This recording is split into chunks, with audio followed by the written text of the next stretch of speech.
আজকে সাজ্জাতে আবারও বাংলাদেশের আরেকটা খেলা।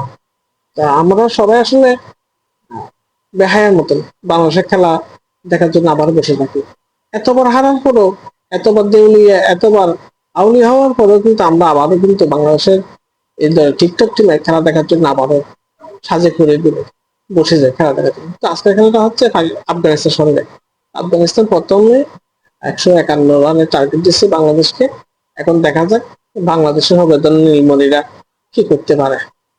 আমরা তো বেহায়া, প্রতিটা ম্যাচ হারার পরে আবারও দাঁত কেলে হেসে আবার তাদের ম্যাচ দেখার জন্য বসে।